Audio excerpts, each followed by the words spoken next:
Hey guys, it's Jeff and Evan. We're getting ready to go scuba diving again today. We are at the Featherleaf Inn here at Butler Bay on the north shore of St. Croix. This is our third video in our series of videos about Butler Bay. But Evan, what are we going in the water to see today?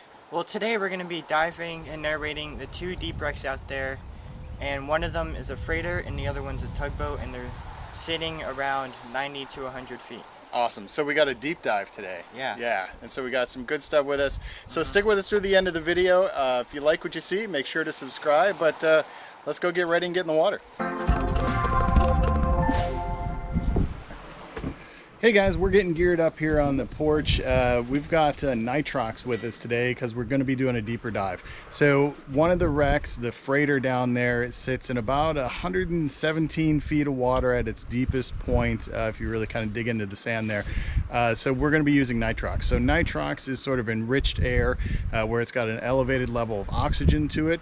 What that does is it kind of allows us to stay down and extend our bottom time a little bit more, but we can't go as deep as a result. So because we're not planning to go to the recreational limit of 130 feet anyway today, we're planning our dive at about 107 feet as a max dive with the gas that we're diving here. So we've got nitrox today so we can stay down there longer for you. We're gonna finish getting ready here.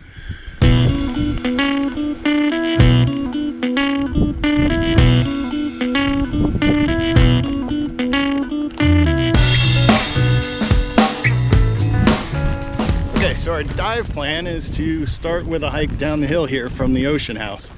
From there we're just going to hit the road and go a few yards to the beach and head in the water from there. So let's get to hiking.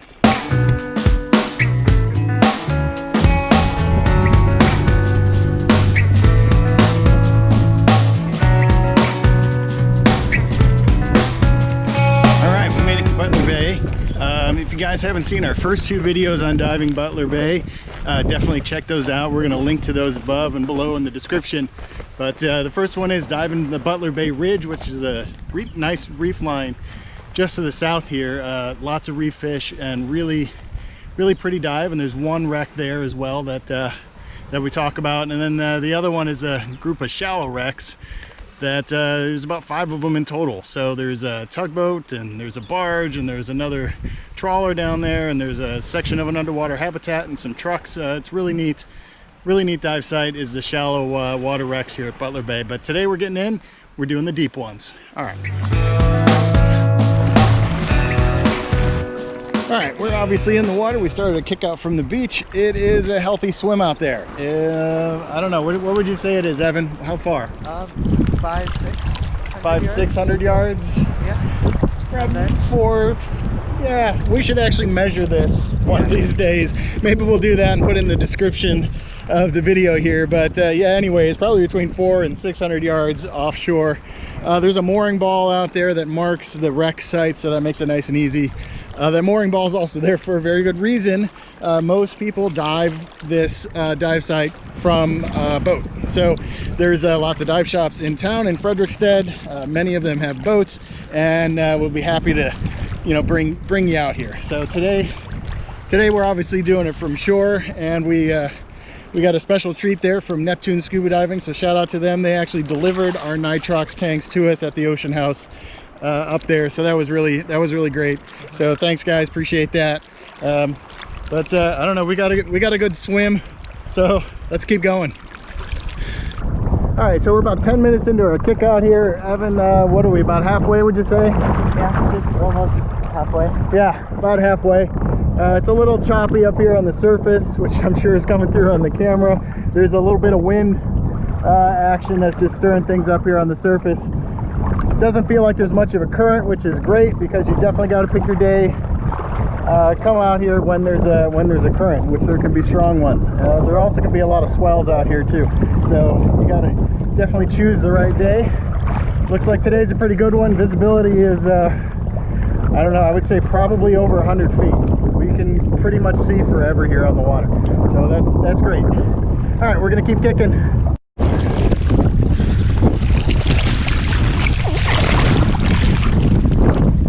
Okay, we're about 20 minutes into our swim.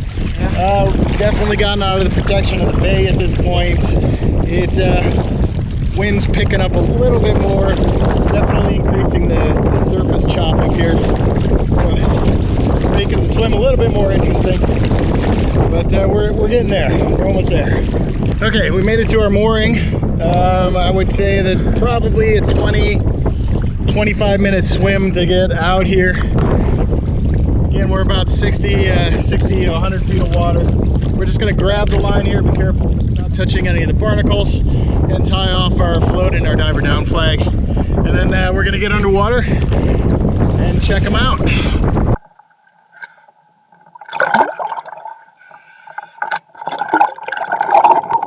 Okay, we're descending down here. We can already see the wreck of the Coakley Bay coming into view.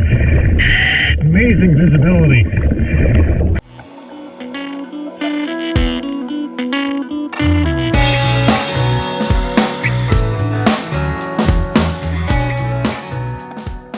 We're on the deck here of the Coakley Bay.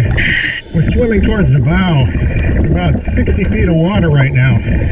So the Coakley Bay was an oil refinery tug that was submerged down here as an artificial reef. It's actually the last artificial reef sunk down here in Butler Bay. Alright, we're out here at the bow section of the Coakley Bay. We can actually see both wrecks behind me. Out here in the distance is the freighter. We're going to start our swim over there.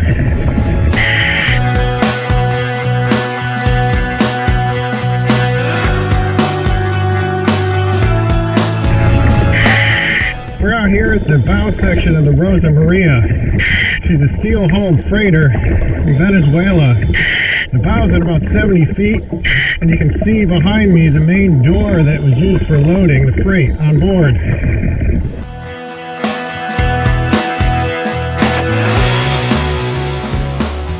We're going to swim up the deck now, the entire length of the Rosa Maria.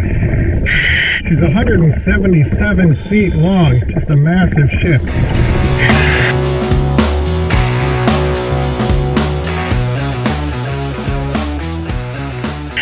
So as we're swimming across the deck here, let's talk a little bit about the history. In 1986, while they were offloading a cargo of cinder blocks, she actually lifted and flipped on one side. That was the beginning of the end for the Rosa Maria.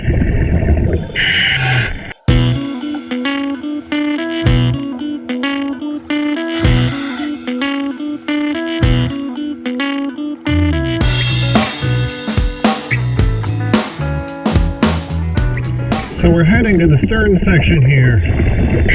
But after the ship had flipped on one side, she actually rolled to capsize. At that point, there wasn't much of a choice. So they towed her out to Butler Bay here. So we're at the stern section here. And we can see that she sits completely upright. She wasn't supposed to be this way. She was supposed to be sunk upside down. But only some of the explosive went off. And she rolled and landed here in the sand upright.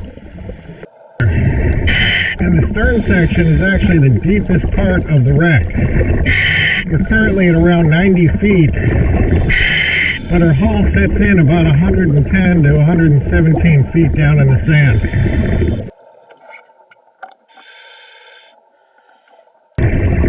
You can see there's a stairs up here at the pilot house. We're going to swim up those and turn around.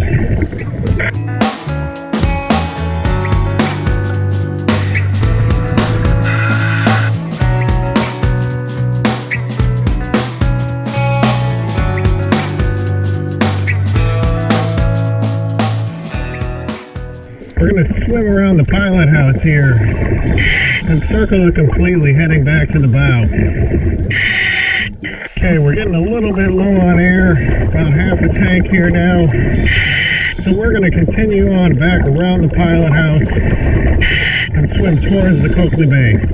So this is my favorite part of the dive. I love flying over the superstructure and down onto the deck below.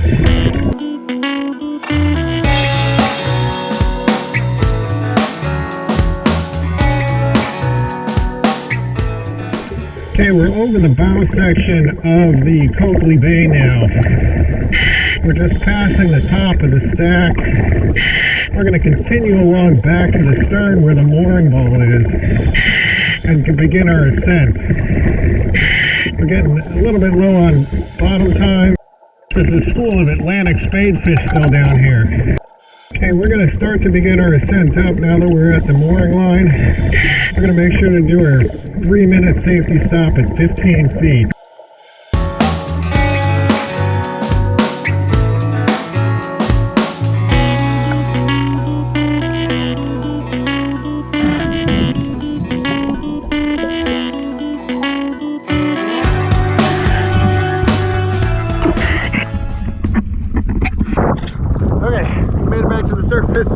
The wind's kicked up a little bit more even from when we went down, and we had some visitors up on the top, you know, these guys in dinghy, so they're headed down now, but we're gonna kick in, and it's hard work out here. We're gonna kick in and get back to the ocean house. All right.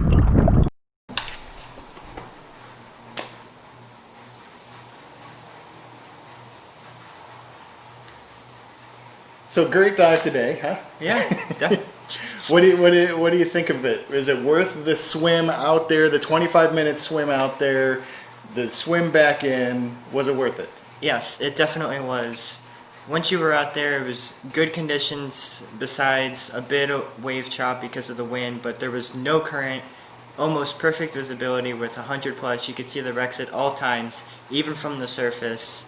It was just great. It was a perfect day for it. Yeah. Yeah. Not having any current is a big one. This site can be prone to some current, so you know you got to pick your day out there for that. Yeah. But today was perfect. So this has to be at the top of everyone's list, right? Diving Butler Bay. We've done 3 videos on it because there are 3 separate and distinct dive sites out here. There's that ridge, that line that runs to the south, which is a real nice shallow water dive. They got 5 shipwrecks out there that are, you know, in roughly 60 feet of water. And then we got the 2 deep wrecks that we just dove on. So lots to see out here in Butler Bay.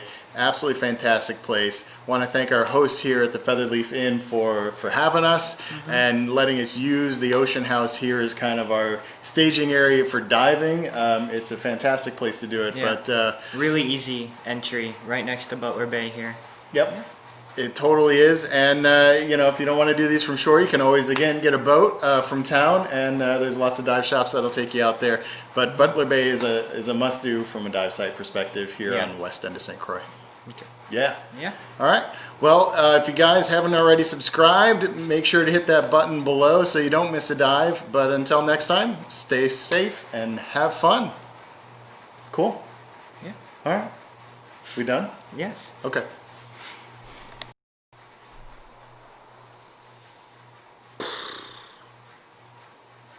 Wait.